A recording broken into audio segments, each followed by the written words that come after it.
agenda. Leadership versus management will be the first topic. Then we're going to delve a little bit into who you are and the types of leaders that you might be, as well as we're going to talk about the various types of power that you exert and that, everyone exerts in the workplace, in the social environment, the family environment, wherever they are. Then establishing goal clarity as a leader, team building, which is critical because a leader obviously has to have a team. A leader without a team is not a leader, is a solo operator.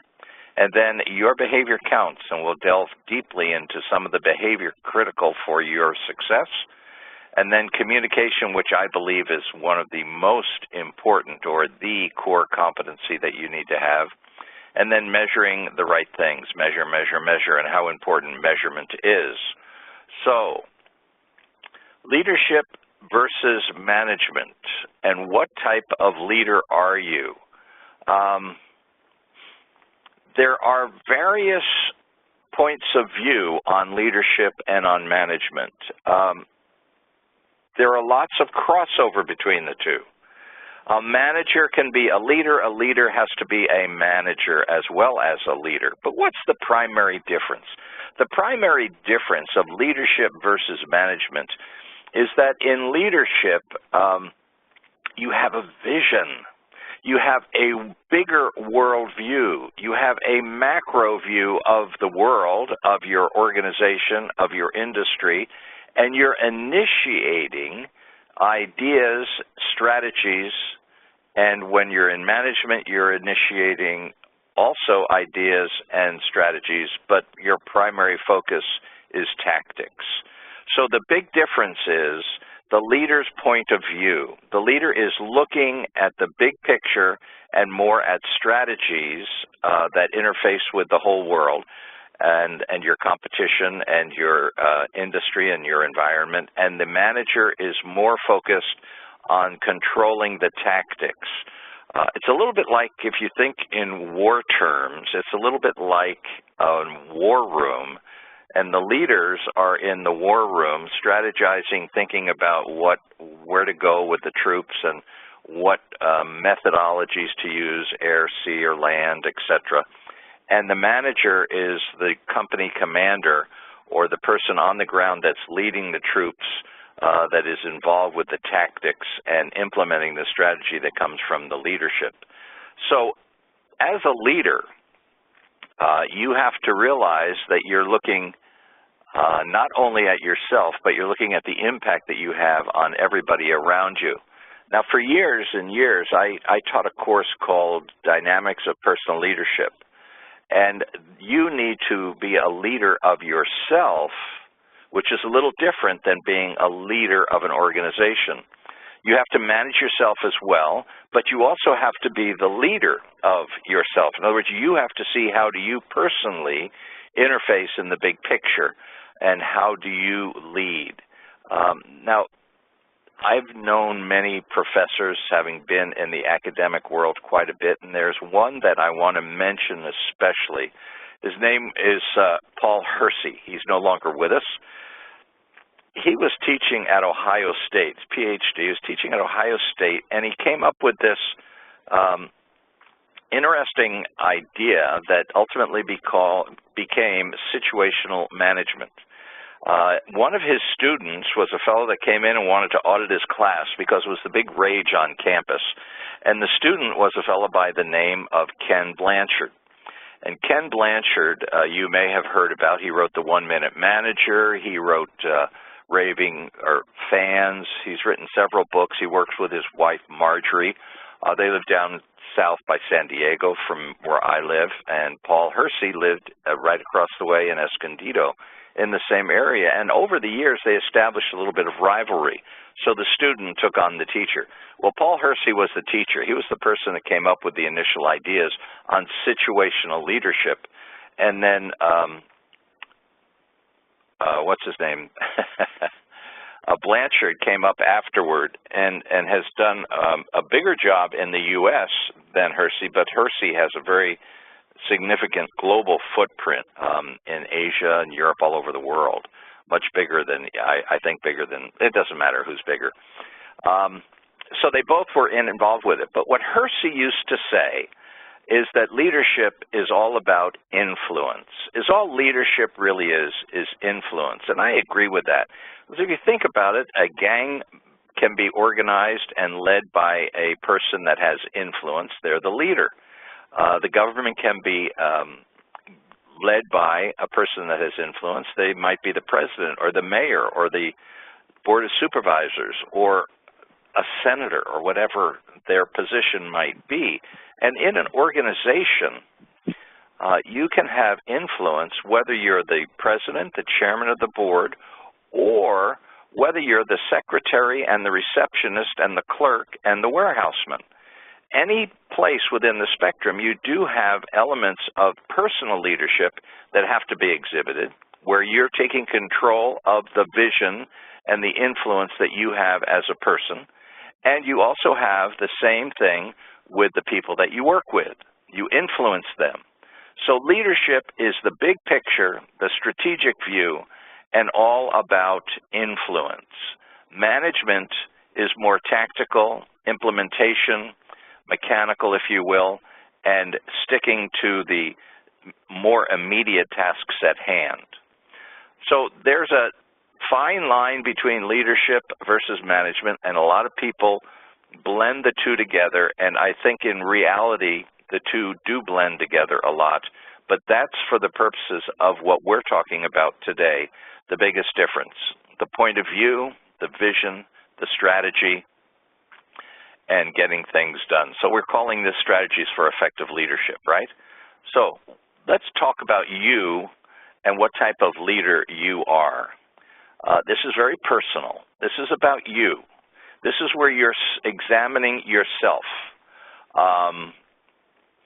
We're going to first look at value-driven leadership, okay? Value-driven or value-based leadership is an organization that believes that what we have in an organization is all based on values. An example of that would be, I think the most classic business example of that that's taught in business schools and has been for years is Jim Burke, who was the president and CEO of Johnson & Johnson. And 30, 40 years ago, something like that, there was a Tylenol scare. Tylenol, which is like aspirin, Tylenol was discovered to have killed an individual, a consumer, and the world freaked out. And Jim Burke immediately pulled all the Tylenol off the shelves, recalled it from all the hospitals, put out advertisements, let people don't eat Tylenol, don't drink Tylenol, don't go near Tylenol. There's a problem. He took immediate action. Now that immediate action that he took cost the firm, Johnson & Johnson, millions of dollars. But he did it because of the values. He didn't do it because it would make the firm look good. He didn't do it because of the dollars and cents, but he did it because they were killing people, potentially. And so he immediately, based on values, withdrew the Tylenol from the shelves. Now, many religious, spiritual, social groups like the Sierra Club, all different types of groups, are interested in values, and they have a value-driven organization. You need to decide whether that is your primary focus. If you're passionate about your values and the reason for your business is to exhibit your values, etc., then you're a value-based leader, and that's okay. It's okay to be a value-based leader. That's one of three choices. Another type of leader is the political leader. Now, the political leader is primarily concerned with building consensus. So what they want is they want everyone to agree, and they want to make sure that we have consensus. They're not overly concerned with the values or the results as much as they are people getting along. Please, can't we just get along? And so they will have a tendency to do things based on, shall we say, democratic or popular sentiment, and that will be the reason that they make their decisions. They want to know, well, let's take a survey. What do people say? What do the people want? How's the best way? What's the consensus of opinion? And then they will make a decision based on that. And then there's a third type of leader, which is the results-driven leader. A results-driven leader, the classic example in today's environment would be Donald Trump. He wants to get results. He's after results. It's winning. It's all about winning. And the other two things, the political consequences or the values, are in second place to the results and getting the results. The primary focus is how do we get results. So which of the three are you? Are you mainly a value-driven leader, politically driven leader, or a results-driven leader? How do you behave? What do your people see? What do they think you are? How do they think you primarily operate? From a value base, from a political base, or results-driven? Well, I'm here to say that it doesn't matter which you are, but what does matter is that you are consistent and congruent in your behavior. Because as a leader, if you're a value-based leader and then you make a decision based on politics, you're going to totally confuse and, if you will, scramble the eggs of your followers, because they're not going to know who you are. They're not going to be able to assess who you are, and you need to be consistent, congruent, and transparent if you want people to follow you, so that they know what is the, if you will, the correct way to behave, given that they're working with you, that you are their leader, or they can just resist and not follow you if they disagree. But the key is that you have to be consistent. You need to either be a value-driven leader, a political leader, or a results-driven leader. And what's really interesting about that is, depending on which of the three you are primarily, it influences your attitude and the way you behave with other people. If you're a value-based leader, you believe that people with your values and similar values are good, should be encouraged, should be promoted, should be enhanced. And people that don't have your values maybe don't have the same stature within your organization, because they're not going to be advancing those values.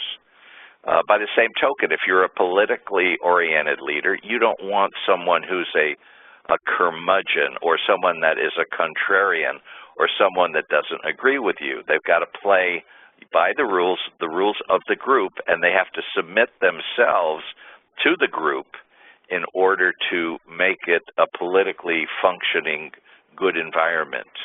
And then the results-driven leader, it's all about getting results. You can offend people, you can do what has to be done, you can go for it if you get results. And if you don't get results, there's no room in the organization for you. So you are one of the three primarily. You might not be able to define that at this point, but I would highly recommend that you think about this concept, and that you realize that what's really important is that you're consistent and congruent, so that your people know who you are as a leader, and they know how to interface with you, the leader who is one of those three. It's very important. It's a little bit heady, a little philosophical, but it's critically important. Next comes, as a leader, you need to have objectives, goals, and get results.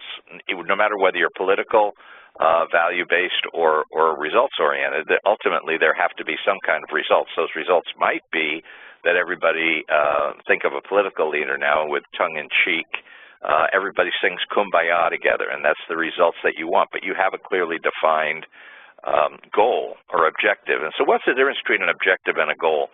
An objective is it's used in education a lot, learning objectives and those type of things. And then goals would be the actual being able to read at a certain level. That would be the goal. But it's the learning objective of advancing the leader. So as a leader, you have broad objectives, and you have direction, and you have certain accomplishments that would not necessarily be quantified like a goal would be, but they're the direction that you're going. You want to enhance certain things. Now, the more you can measure it, the more definitively you measure something, the more precisely you'll know what you're going after. And that's why goals are so critically important, because you take your objective and you break it into certain goals. Like, say the objective is to have a better lifestyle. And now, if you want to have a better lifestyle, one of the goals might be to save money so that you can buy a house, so that you can live in a particular neighborhood, so you can have a particular school district. All of those would be goals. The objective would be a broader, bigger picture of improving or enhancing your lifestyle. And then you break that down into certain goals, and then the results would be the actual attaining and achieving that. So let's think about the real critical part of goal setting and what is a goal, the definition of a goal. A goal is something that you can measure, that you're going to define, and the rest of this slide is all about defining a goal. When you're defining in writing, a goal isn't a goal until you write it down, and a goal has to be written down. And you need to have it put into positive terms as opposed to negative terms. Why would I even bother to talk about positive versus negative at this point? It's critically important. It's critically important. When you focus on having a positive goal, what you're doing is you're stimulating your imagination and your creativity, and you're going to have more possible ways to solve the problem, and the energy is going to be uplifting, positive, and exhilarating. When you have a negative goal, you're talking about scarcity versus positive abundance. So when you're talking about scarcity and negative, you're talking about limiting something, you're talking about controlling something, you're talking about reducing something, whether that's errors or weight or cigarette smoking or whatever it is. When you want to quit that, you're going to lose friends because you're not smoking anymore, and there's all kinds of consequences that come about if you set up negative goals.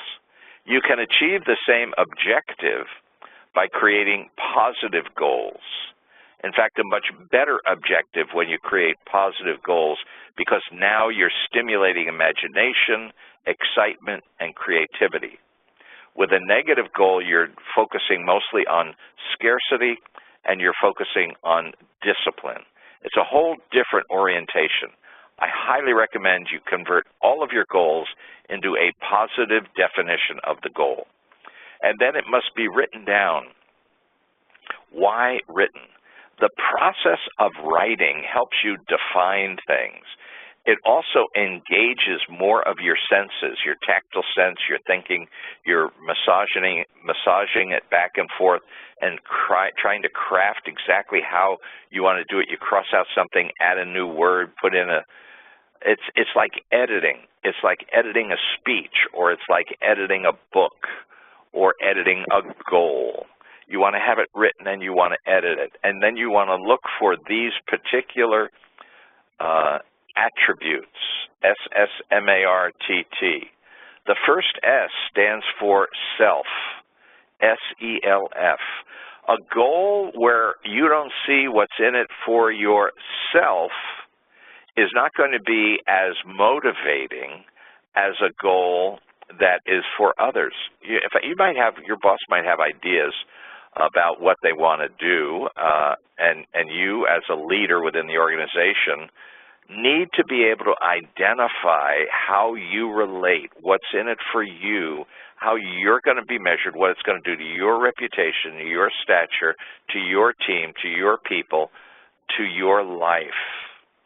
And realize that no one will get excited about your goals unless they see what's in it for them. It might be something kind of sick that they just get to keep their job. Well, if you want to run a fear-operated operation, that might be something you would want to consider. I don't recommend that, but some people operate that way. They operate from fear. Much better to operate from love, and much better to operate in a positive vein and convert the negatives into positives. But you've got to realize that everybody does everything they do for a reason, to gain a benefit or avoid a loss. And so the first S of SSMARTT is self. The second S is specific. Specific. Until you become very, very specific with your goal, you're not going to be very focused. Think of the illustration of light. The sun is warm and daylight is cool, but it can easily be shadowed. But think of what a laser beam can do.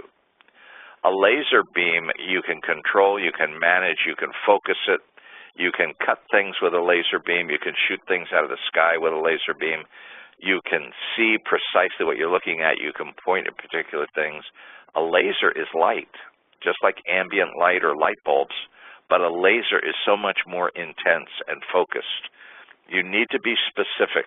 The more specific you are, the more power your goals will have, and the higher the probability that you will achieve it.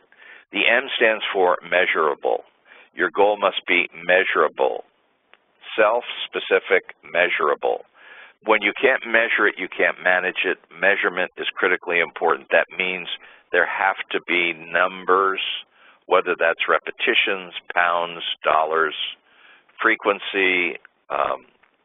Somehow you have to be able to measure your goal with numbers. A for attainable, attainable. And so what is attainable?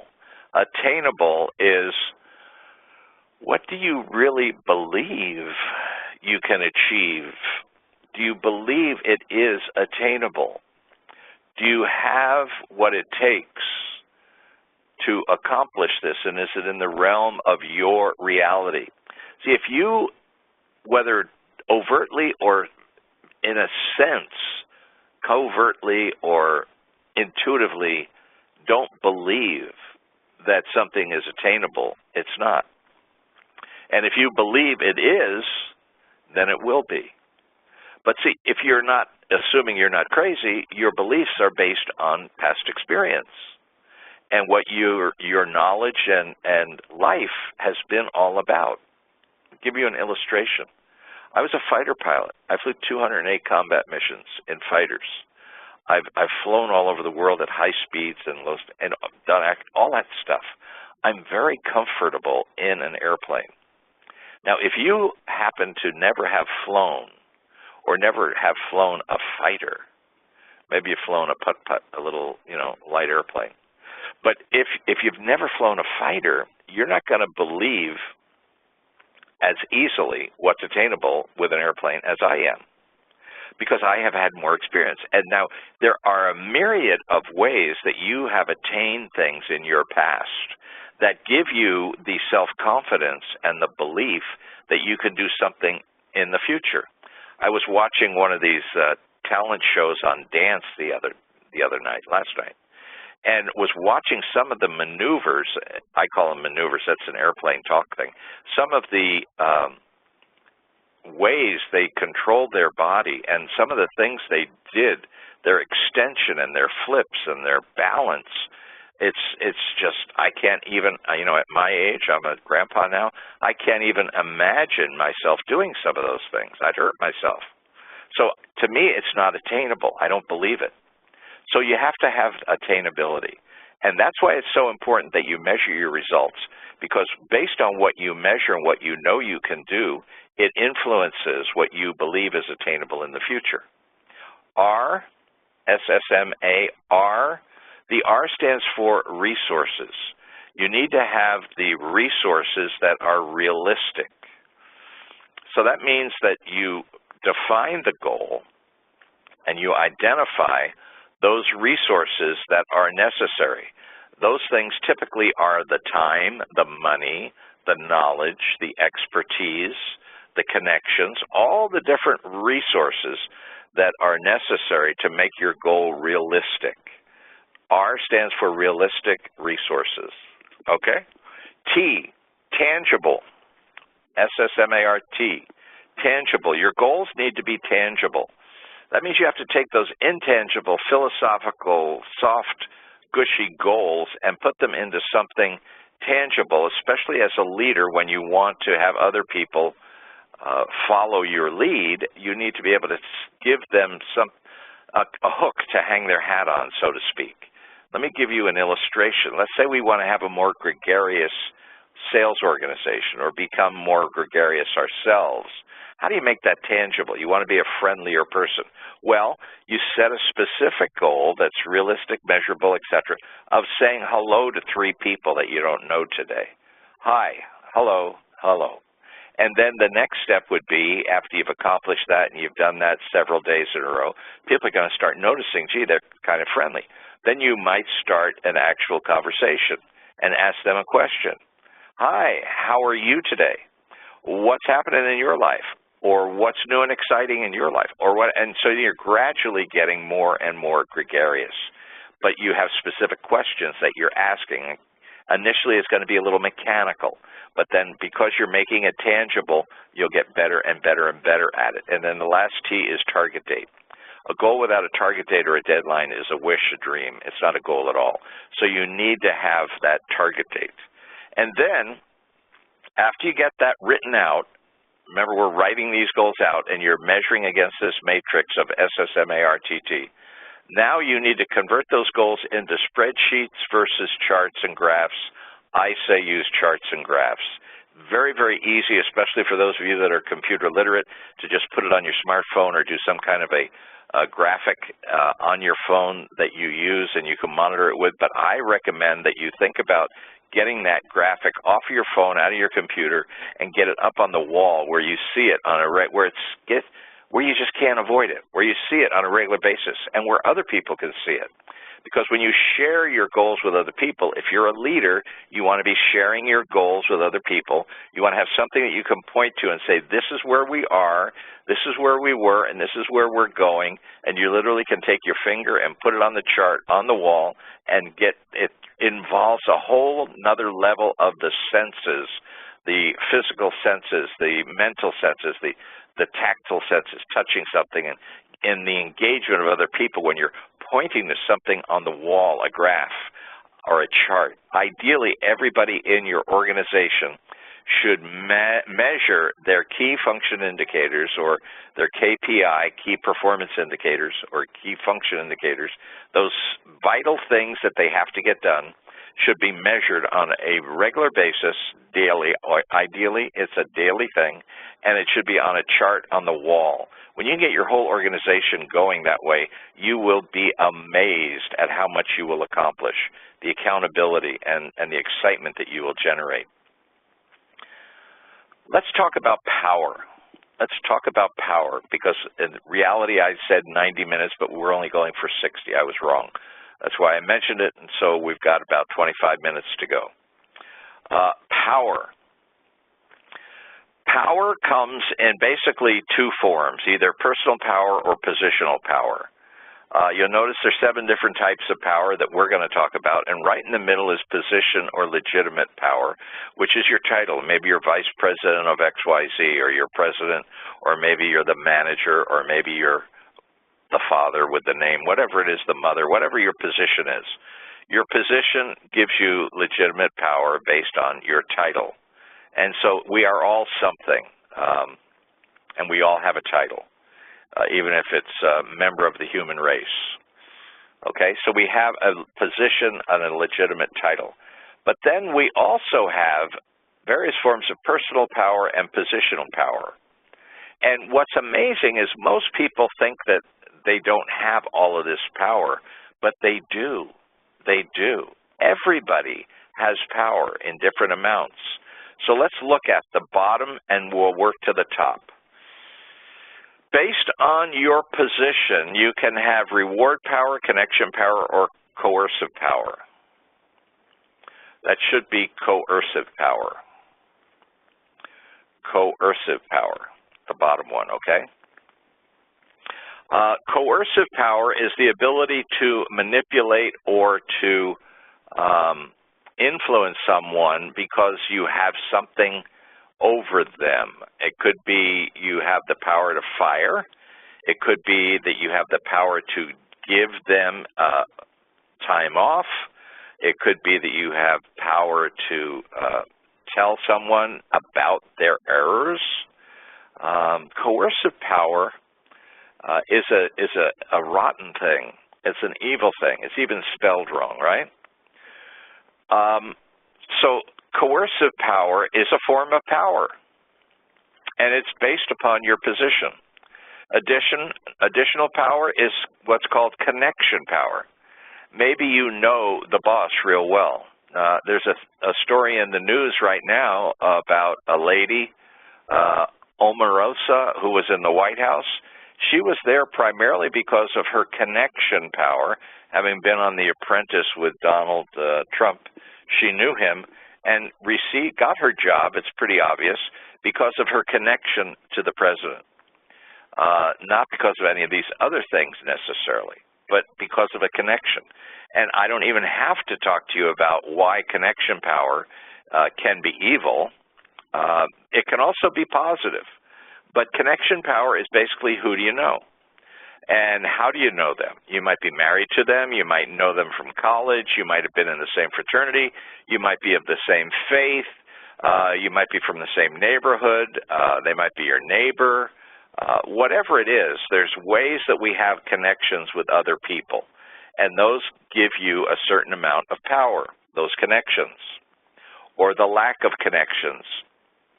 When I was a young man in college, thinking about college, I wanted to go to the Naval Academy. I thought that would be Annapolis. I thought that would really be great. Well, I didn't realize, or I knew it, but I didn't fully appreciate that you had to have a connection with a congressman or someone who had already attended the academy in order to get an appointment, because the people that go to the academies, the Air Force Academy, the Army, the Air Force, Coast Guard, whatever, they're appointed by Congress people, senators or House of Representatives or whoever it is. So you need to have a connection. I didn't have a connection, and so I didn't have any power in that, but I still took all the exams and everything. I qualified, but I didn't, and I was, I met the measurement to go to the academy, but I didn't have the connection to appoint me. I didn't have a political connection. So I never went to the academy. Now I have another friend who recently died that went to the Air Force Academy. He didn't have any connections either, but there was some special program where he came from where you could apply, and the congressperson didn't know who to nominate, so they just sent out they had a contest, and he won the contest, and he got appointed to the Air Force Academy. So connections. Connections can help or they can hurt. Reward power. It's another positional thing.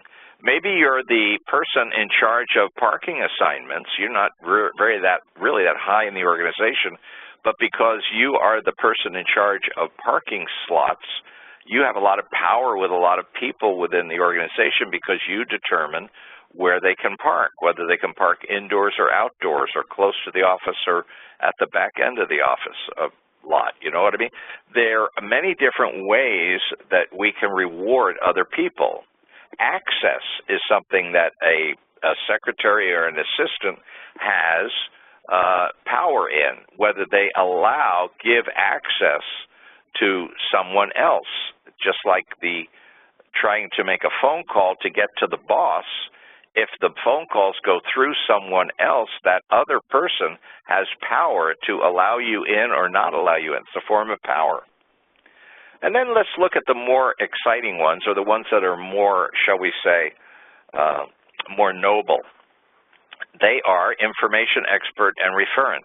Information power is just knowing where the bodies are buried, to look at it acutely, or to know the information about how to do things, and where to find information, and maybe you come from that part of the world where the company wants to go, and you speak the language, and maybe it's a foreign language, and you know the culture well, and you even have some connections, but you have information about that marketplace, which could be very valuable. That could give you some personal power. Well, you may also have information about certain organizations, or you might have information about certain people. There was many stories about Herbert Hoover, who was the director of the FBI, and he had, quote, information on everybody in power, politically speaking, and therefore he had amazing power because he had information, quote, in quotes, he had information about their lifestyles and their behaviors and things that they didn't want other people to know. And so he had incredible personal power. The dark side, but that's all power, informational power. Then there is expert power. The classic example, I was chairman CEO of a .com years ago, and the classic example then, and I'm sure it's still now, is the person that knows technology or knows code or knows something about the computer that other people don't know, and they use that to establish their power as experts because they know how to do the code, computer code. They often use that and position themselves as computer experts, and then that gives them, quote, power. You can have expert power because of mechanical skills. You can have expert power because you know something about computers that other people don't know, or because you know about politics that other people don't know, where the bodies are buried again, or whatever it is. So you can be an expert. You can also be an expert by doing very noble things and by just having great knowledge and ability in a particular discipline. And then there's the ultimate, the best, referent power. And referent power is that power which you have personally because of the quality of person you are, your character, your integrity, your trustworthiness, and your conscientiousness, and all those positive things are attributes that you have accomplished, demonstrated, and live by, and what happens is people naturally give you authority and power because they respect and honor you so much. Think about that. Do people give you authority and power and responsibility because they admire you, because of your character, your integrity, your conscientiousness, your consideration? That's the ultimate form of power. Now there's, from one side all the way down at the bottom, coercive power, all the way up to the top to referent power. I would highly recommend that you deliberately have a plan to develop power. And ideally, the one that you'll focus on the most is having referent power within your organization and in your life. And you will become a great leader if you will do that. Focus on the personal power aspects of information, expertise, and quality of character, referent power. Team building. Team building is critically important. What I would highly recommend, based on my many years of experience, is that you strive for diversity within your team. Not only based on culture, heritage, color of skin, all that, but gender, and in every respect, I would encourage you to strive for diversity. And the reason for diversity is that it enhances the strength and the perspective of a team. So strive for diversity. Now, if you have diversity, you have to be sure that you have clarity and open and transparent agreements between this diverse team that you have. The kiss of death of the team can be when you don't communicate well, because the more diverse you are, the more difficult it is, or the more conscientious you have to be with your communication and making sure that you have very much clarity and clearly defined agreements. And one of the best ways for you to do it, which is neutral of all diversity, that can be pejorative or can be negative, is through behavioral styles. What you see is what you get, as Flip Wilson used to say. What you see is what you get. And that's the DISC, the D-I-S-C. It's an assessment. It's an approach to studying behavior of others and yourself. And it's a way to determine very quickly and very easily when you meet someone, when you're talking to someone, you can identify their behavioral style, whether it's a D, an I, an S, or a C, which I'll go into in a second.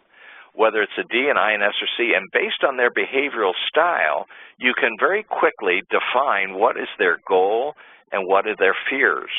And if you want to effectively communicate with a team that's very, very diverse and you want clarity, it's important for you to know whether a person is a D, an I, an S, or a C. So what is a D? A D is someone who's dominant, direct, and very much results focused. And we all have that characteristic to some degree. An I is someone who's interested in people, likes to influence people, is more emotional, and really cares about people. That would be the I, or interest in people. And we all have that to some degree. The S is the steady or the stable person, the one who's into groups and family, wants to know how things can go, basically how our parts put together. A, and then comes B, and then what comes after B, C, and then D. They're very methodical. And that stands for the steady people, and we all have some of that. And then the C is for the cautious or compliant person, the person that's into specificity and numbers and precision and perfection and very formal and more prim and proper. Well, we all have some of that. Now, we all have some of the D, the I, the S, and the C in various degrees, depending on our culture, where we were raised, our environment, and what works for us. This is not psychological as much as it is behavioral. It doesn't get into disposition. It doesn't get into all the different affects that you see when you get into psychology. This is strictly a behavioral tool. It's called the DISC. It's on my website, and if you want more information on it, I find it to be the most valuable tool for understanding what the differences are in people. And if you go onto my website, davidrolander.com, and you get into communication, and then you'll see assessments. And in there you will see free samples of what can easily be learned by you so that you can identify whether people are D, I, S, or C primarily. That's a whole seminar in and of itself, and you can study that. And it takes a bit of study in order to really learn that, but I would highly recommend that you do it. And I just happened to notice that we had a question about sounds like specific and tangible are very similar. Is there a key difference between the two? Yes, specific and tangible. Specific is having precision. Tangible is touch, feel, and being able to handle something. And that's the primary difference. So a tangible could be very, very specific, but the specific relates to defining in the whole goal, defining exactly what it is you're trying to do. Let's relate that to what we're just talking about here. DISC, D-I-S-N-C, how does that relate to specific and tangible? D is dominant or direct. That's very specific. It's a particular style. It becomes tangible when you actually see the behavior and the person asks questions and yells and tells you what the mechanics of tangibly how you identify that behavior. By their behavior, you can know them, right?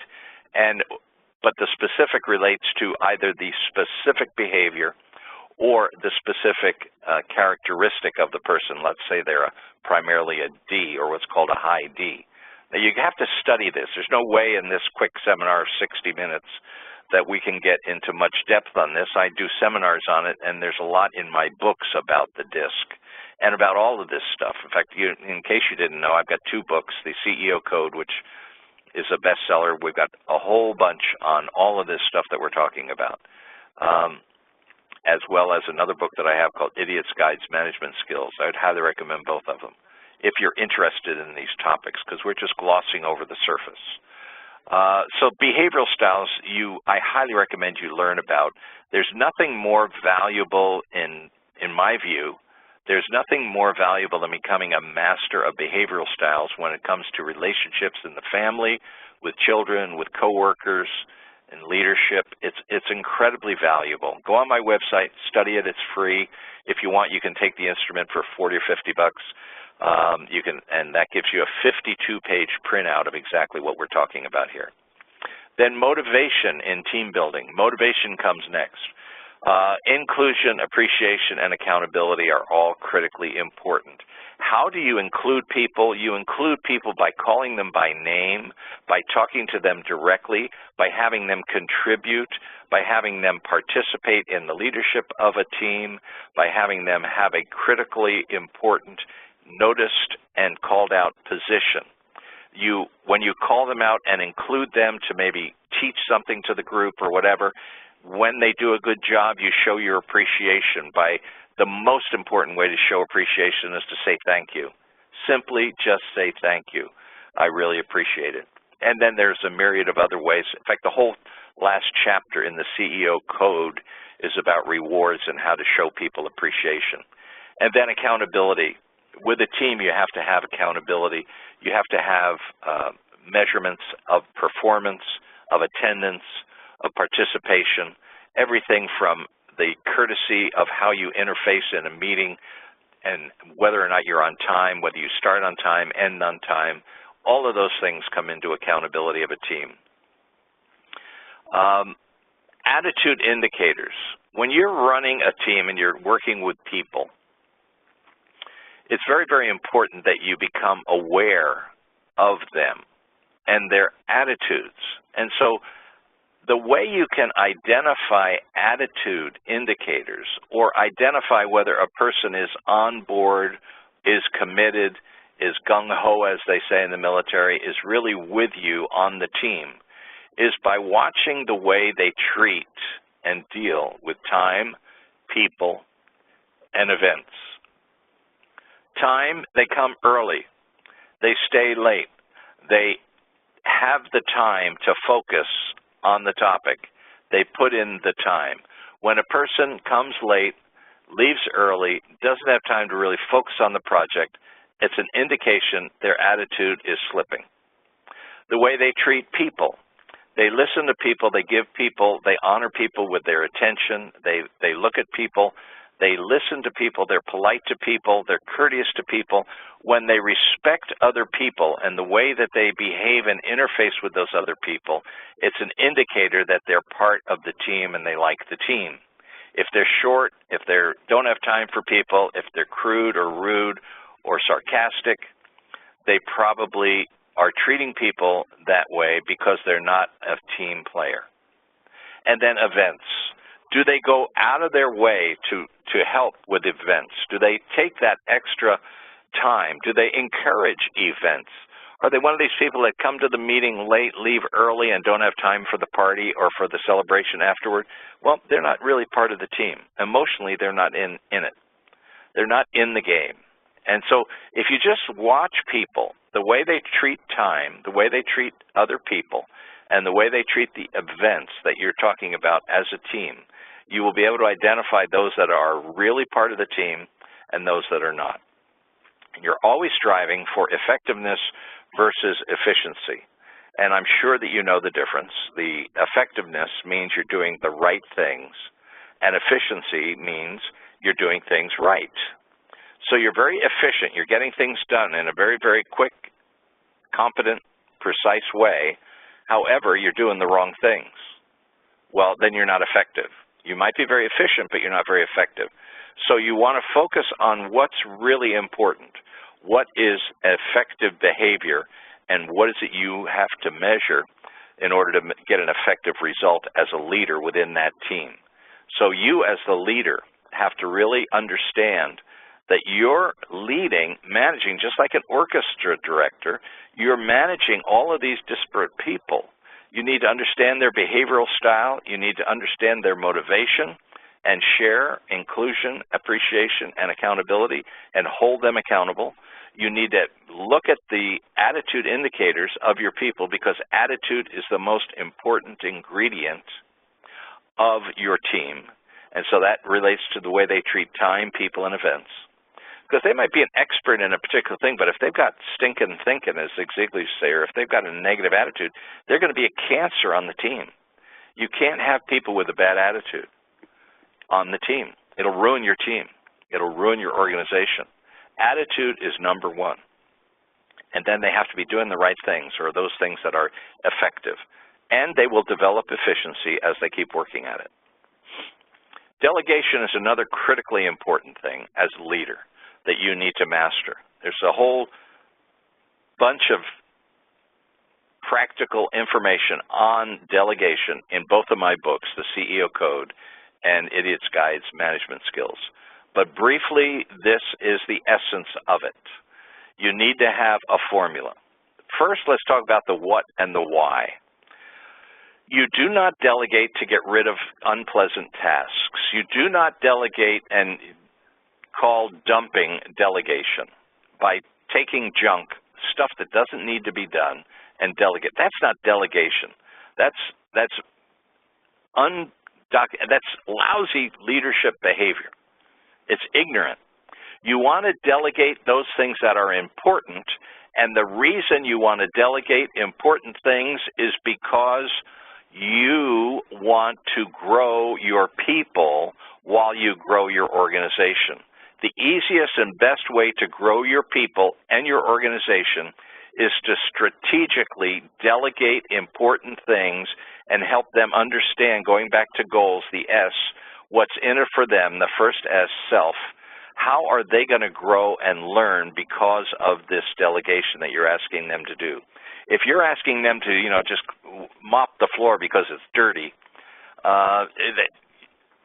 that's a figurative expression, if you will, or example of junk that you're asking other people to do. No, that's not delegation. That's dumping. That's bad. Don't even go there. When we look at delegation, we're looking at a way to grow and improve people. And so you need to have a goal, very specific goal. We talked about that. There has to be a benefit in it for them and for the organization. You have to take into consideration the style, behavioral style of the person.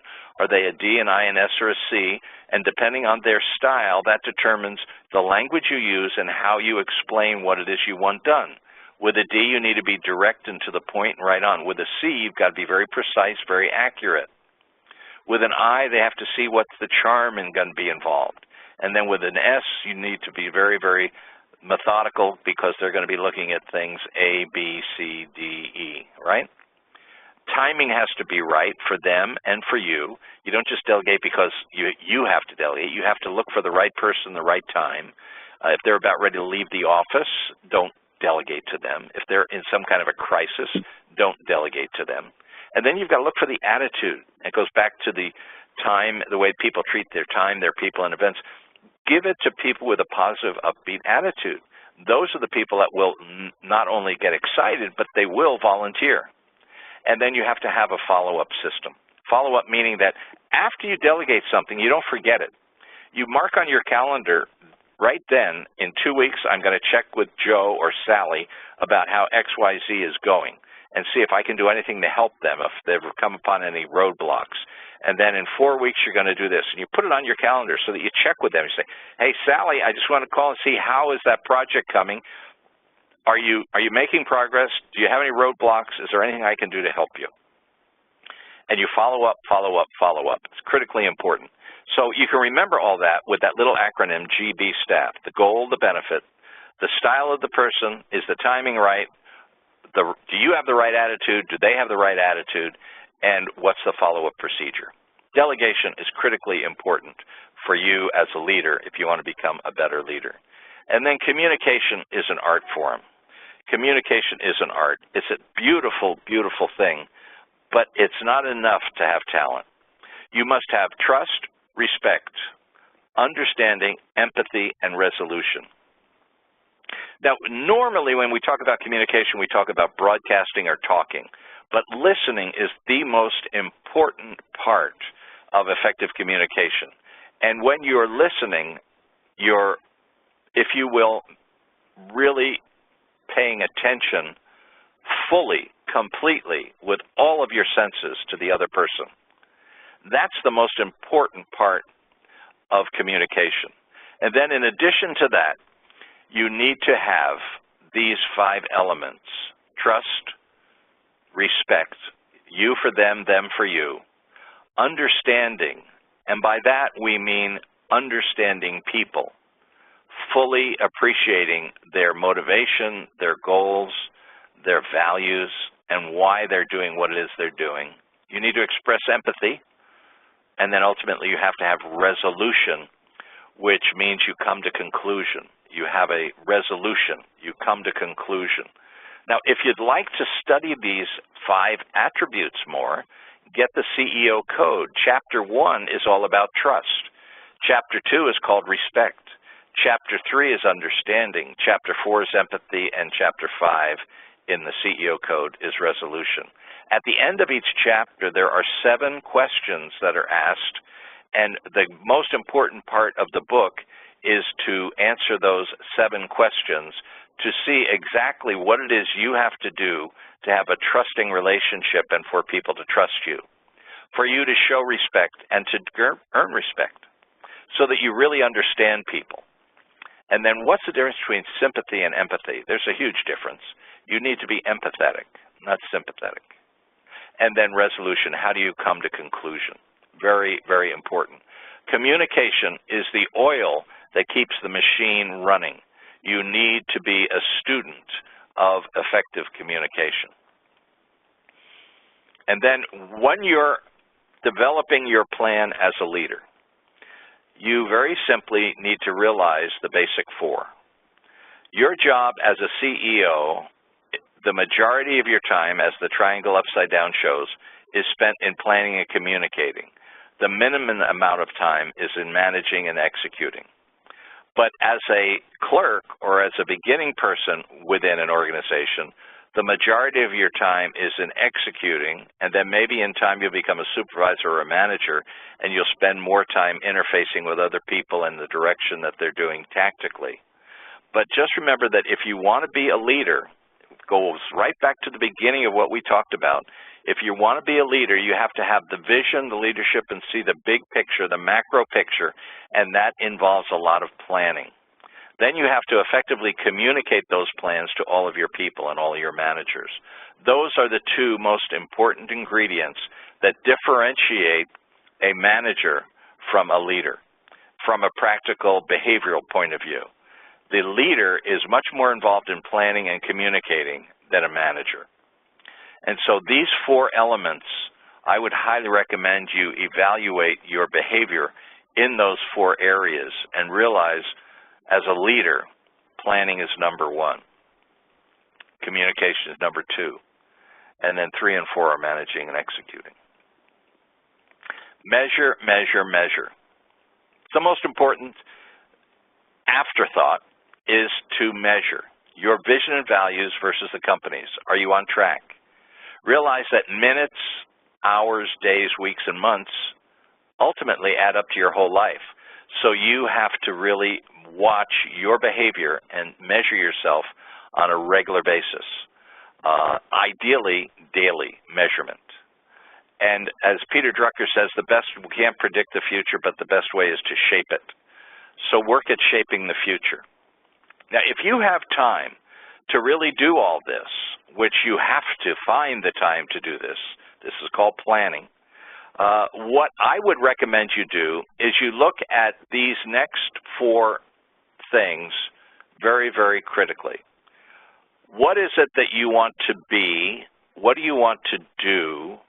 What do you want to have? And what do you want to give? Make a list. I call it the be, do, have, give list.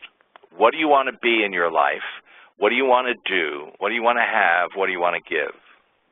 And then I would suggest you do a lifeline where you look at your life from the beginning when you were born all the way through to today and put it in chronological order and find out what decisions shaped your life, how did you make those decisions, and how can you learn from the past that is your life. And then from that learning, you create an ideal week. And in both of the books, there's an ideal week, the CEO code and the other one, the management skills. There's an ideal week. And that's basically taking all this information from the be, do, have in your life and the planning, communicating, managing, executing, and putting it on one piece of paper from Sunday through Saturday. And what is your idea? What does your ideal life week look like? How much time do you spend exercising? How much time do you spend planning? How much time do you spend communicating with your spouse if you have one? How much time do you spend communicating with your underlings? How much time do you spend measuring yourself and others? because this is a way, an ideal week is a format for what you want to do with your week, and then when you measure that and measure that and measure that, you will find whether or not you're on track. Now, something I should say is that if you have questions about any of this and want to talk about it, we were really crammed in 60 minutes here to get all this in. But I hope what I've done, my intention is to get you stimulated so you start working at and do research on each of these areas. Like just the be, do, have, give. That could take a long time for you to really create a significant list for each of those 4 things. Well, that's what I do when I'm coaching CEOs and executives. Where I spend most of my time is in coaching, where I'm not talking, but I'm just asking questions and helping them go through those processes. If you'd like to talk about that, don't hesitate to call me on the phone, 714-307-4438. If you're on the Internet and you use LinkedIn, let's hook up on LinkedIn, David Rolander on LinkedIn. And if you go to my website, you'll see all that information on the disc as well as a lot of other stuff. That's davidrolander.com. I'd be more than happy to chat with you on the phone, free, pro bono, just to help you with the direction you're going. I mean, we've packed a ton of possible information in here, and I am more than happy to meet with you, talk with you, and clarify anything that's not clear, as well as help you in any way that I can. I'm in this business, and I do what I do because I want to help people, not because I'm a driven tycoon.